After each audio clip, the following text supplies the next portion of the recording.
Hey, what's up, baseball fans? Five here, and today we are going to be talking about Diamond Dynasty on MLB The Show 15.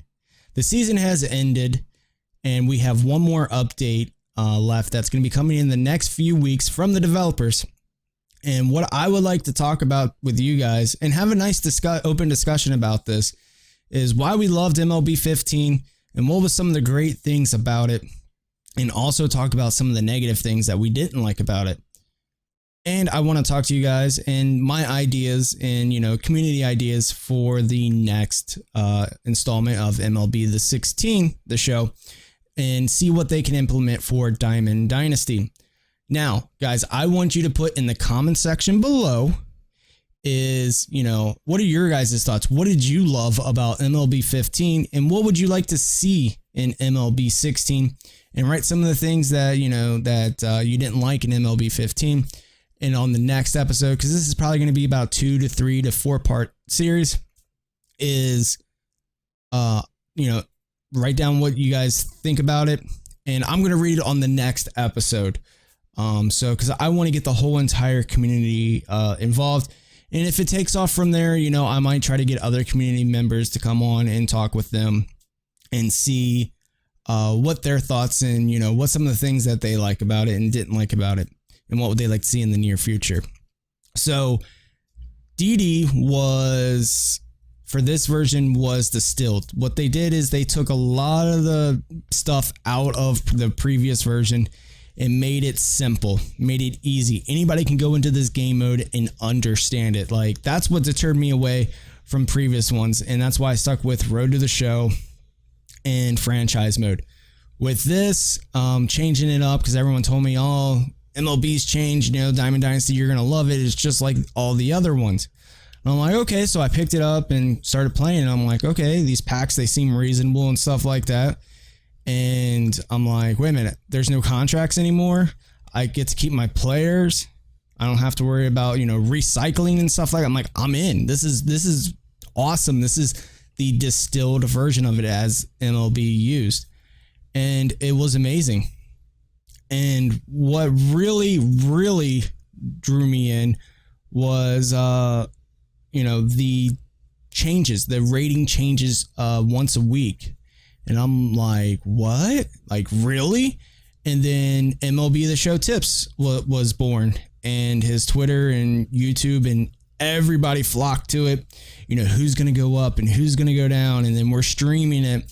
And, people are coming in and, asking us, hey, who do you think is going to go up? And you tell them and you give them the reason why. And like, no, this person's going to go up. And it just kept a constant communication with the community. It was always about community involvement. And I love that. And then another thing, it always kept the market going. It was always popping, always, there was always community market involved with it. And, most auction houses aren't like that much action, I would say. And it just made it more interesting. And it made it like it was like a stock market. Like you were like, you need to invest in this player. You need to invest in Bryce Harper when he was a silver. And then he kept shooting up and just having an amazing season. And as you can see, he went to diamond. And then Robinson Cano started having a bad season. And he went down from diamond to gold. And it was just awesome to see like your favorite players, like mine, Joey Votto, going up to a diamond and people messaging you like, hey, five, Votto's diamond. And it just like this big explosion of just being happy and just like, oh my gosh, and stuff like that. And it made it so interesting and so much excitement and involvement. It was just awesome. And you didn't see that out of other games. If a player started doing well and had a good week or something else like that, they would get a new card. Their base card would stay the same, but they would get a new expensive card and you would spend tons of money trying to get that particular card. And when you didn't get it, you're like, dang, I just spent like $50 and didn't get any of it. Or I spent, $100 or, there's some people that spend thousands of dollars and, not to be able to get a certain player. And then, you got to grind out coins or pucks or, whatever the currency is and still don't get that player. With this and how they set it up, you could have packed a silver player and be like, oh, it's a silver. But then in the back of your mind, you're like, wait a minute. His rating can change. He can go up to a gold. And then if he keeps doing well, he can go up to a diamond. And you just kept that back in your head, and you're just like, okay, like every player mattered, that was in the starting lineup, which was really, really good. And then you would go on Daddy Leagues and you would see like, there was always a command prompt in all the streams, upgrades or update and stuff like that, exclamation point. And you would take you there and you'd be like, oh, this player got it. Why did he get in? Not this player. And, we're like next week maybe and stuff like that. So that what kept me going in the game. And plus, I'm a baseball fanatic. I love baseball. It's my favorite sport out of all the sports. And so with that, and then people started like it drew people back into baseball that went away from baseball. Alex Elway, for instance, I don't think he'll get mad at me for me telling the story. He stopped watching baseball after the steroid era, and then finally picked this up, and he started watching baseball more because of what happened in real baseball happened, affected the game and affected the player's rating. And so it made him a baseball fan. And then there was other people that didn't watch baseball that much that bought the game, and then they started watching baseball fanatically, and a game turned more baseball fans. It helped younger people to watch baseball again, or it drew the older generation, my age, back into baseball when they were turned away by the steroid era or the strike and stuff like that. So this game has done so much, and we just talked about, just a few different things already with this game. Another thing that they came out with new equipment, during certain holidays. I think it was twice they came out with it. I knew they were going to come out with some more, but the issues with stubs, and we're going to get that down the road. And then they had to refix that and everything else like that. So they also came out with, packs each week, and you didn't know what you were going to get. And they would have like, tops 50 players for the month, or they would have a Legends pack, Cooperstown, like all different types of packs. If you guys seen the YouTube videos, they're all in there. And that was exciting because, throughout the week, you'd be like, what are they going to, what packs are they going to have on Friday?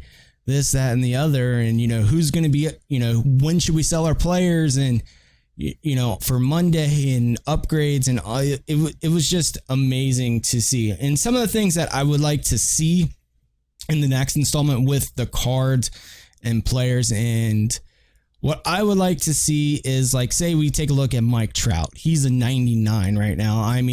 Best thing ever. Diamond. What I would like to see, and I know a lot of people are not going to agree with me on this one. What I would like to see is on the first day, no diamonds. 0 diamonds. And we can take a look at Mike Trout and we can say, okay, Mike Trout, one of the best players in the game. He starts off at a 92. And then he works himself up to be, the best player with having a 99 rating. Because that gives more leadway, that gives more excitement, stuff like that. Excuse me. Another thing that I would like to see is their base card starts off as their 3-year average. And what I mean by that is, for some of the guys that are new to the series, for their ratings, they go by a 3-year average on their ratings, and that goes in effect for all year. So what I would like to see is their base card, their first card, is for their 3-year average. And then after that, the 3-year average weight is gone. It just goes week to week to week to week of how well they do. So you could have Mike Trout not having such a great year, and he goes down in rating, or he just goes and has, a Mike Trout year like he typically does, and goes and skyrockets back up. So I think, Just basically summing up 3-year average for their base card when it comes out, and then just go week to week. Throw the 3-year average out after the season starts, and I think that's going to be more excitement. Also, that's going to be more excitement for the market, and people aren't going to have to go back and say, oh well, 2 years ago this is the reason why, or last year this is the reason why. It matters what the player is doing right then and there, and right now should be account for his rating and stuff like that, which rating doesn't mean anything, but we all love to see those diamonds and golds and legends and stuff like that. So moving on to next, as I talked about earlier about Mike Trout being, starting off like a 90, 92 or whatever, no diamonds coming out the first day, no 99s, nothing like that. Excuse me. Is to start having on Thursday throwback players. You take one player from the NL, one player from the AL.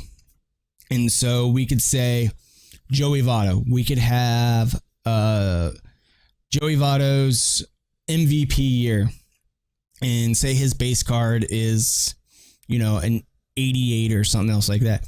Well, it can be an 85 or it can even be higher. But so say Joey starts having an amazing year like he did, the second half, and he goes up to a 93. Well, his MVP card stays the same. It doesn't move. It stays at, we'll say 90. And so I think that would be really cool. You could have that. You could have, Mike Trout's rookie year, Bryce Harper's rookie year, Ichiro's, when he broke the single season hit record.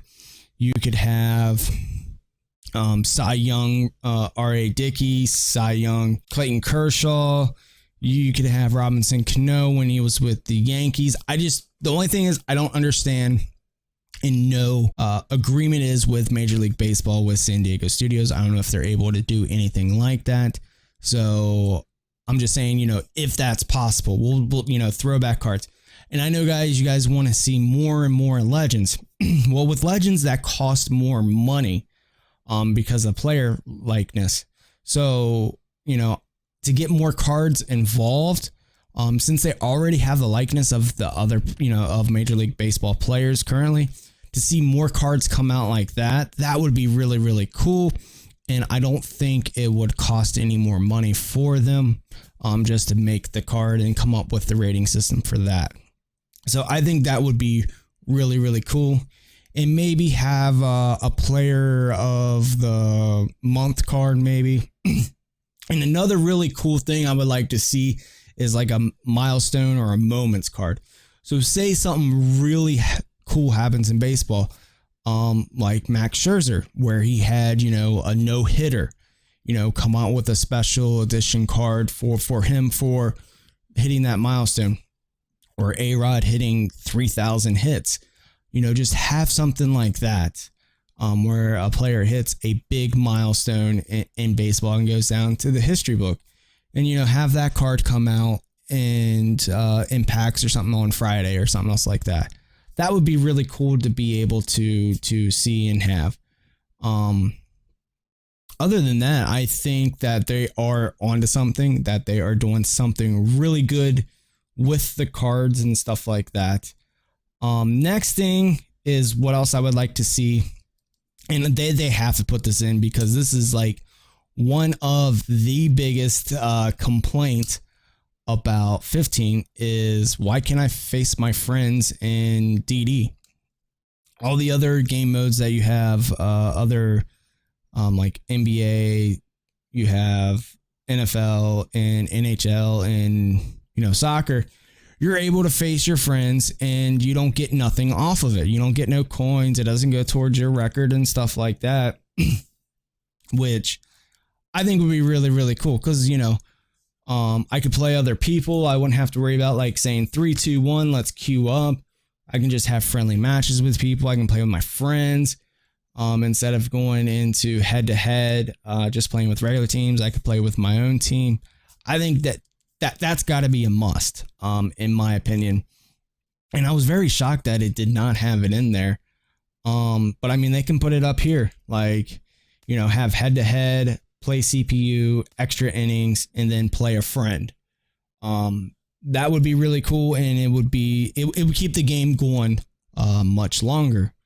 Another thing is having some type of tiered system of playing the computer. Having like a situations where you can get stubs and cards at the end.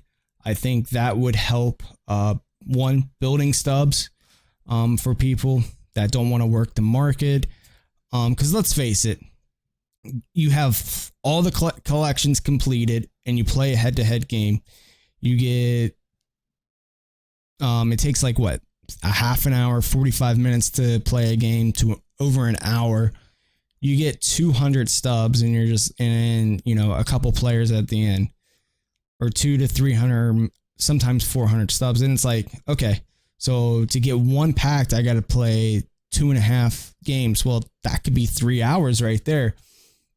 So, I think bumping the stubs up too, to make it a little bit more lucrative, maybe 500 per game or 600 per game, and keep the packs at 1,000. I think that would be pretty good to do. And then, have like some type of, gauntlet series or solo challenges and stuff like that.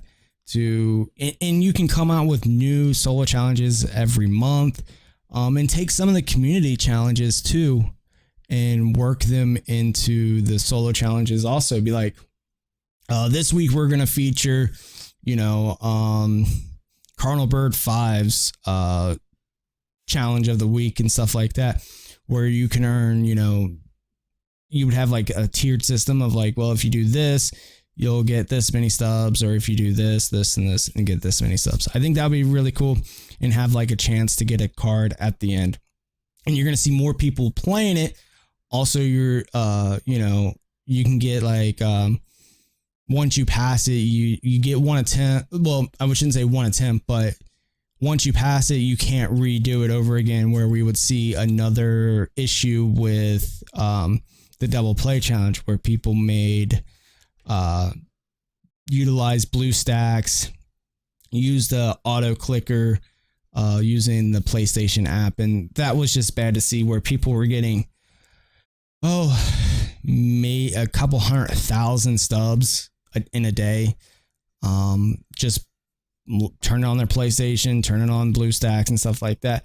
I don't want to see that, but I want to see people to be able to get stubs in a way where, it's not abusing the system.